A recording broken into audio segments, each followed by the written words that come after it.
One of the things that you often try to do when you're grading a clip is focus the viewer's attention on your subject. Well, there's another way you can do this with one of the effects inside the effects panel, and it's the lighting effect.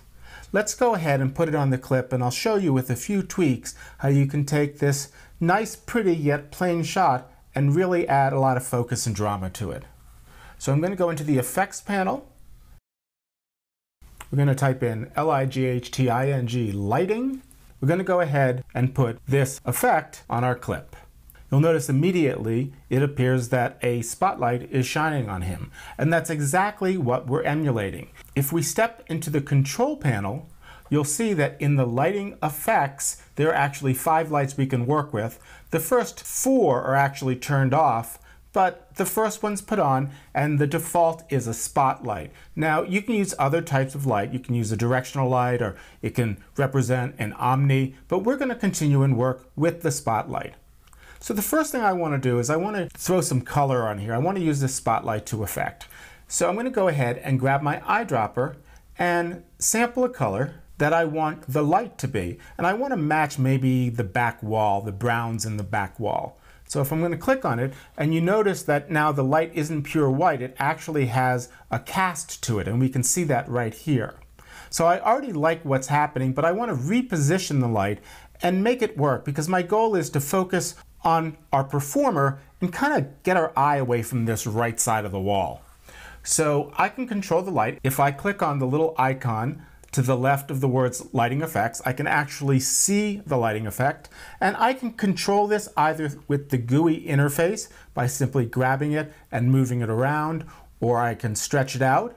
I can also work with it using the sliders here. And to be honest, I actually go back and forth because sometimes I like the control of moving the angle here as opposed to trying to grab it right to the edge just right so my cursor turns to the little rotation icon. So I'll rotate it a little bit, and I want to move the light so it's kind of hitting him over here. So once I have the light positioned how I want it, and maybe I'll tweak that down a little bit, I have a lot of controls of what this light is going to do.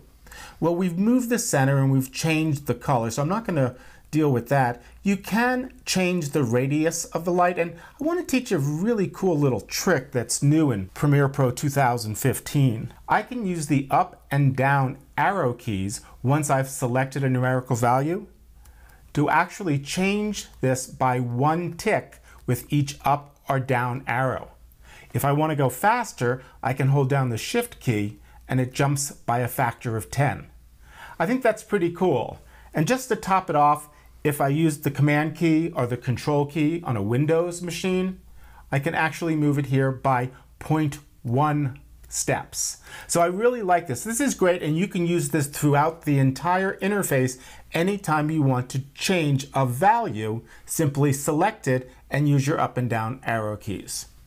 With that little secret out of the way, I'm going to go ahead and focus on the intensity.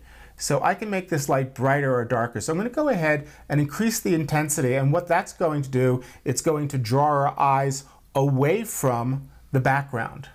But I can even modify this a little more because there's an ambient light that's thrown on this entire scene.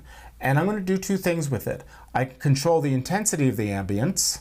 So if I want, instead of leaving it at its default of 20, I can go ahead and bring that down. And this is another instance where I would select it and simply use the down arrow key until I get the look and feel that I want. So I brought it down. I think that's pretty good. I do want to change its color, so I'm going to go ahead, grab the eyedropper, grab, again, a piece of the wall. If you notice now, it's much darker because instead of a white light, it's a gray light.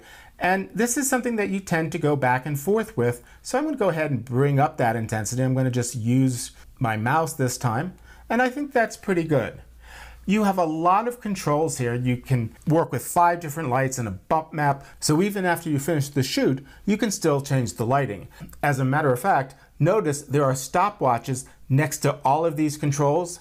And you know what that means? It means you can actually animate your lighting effects over time.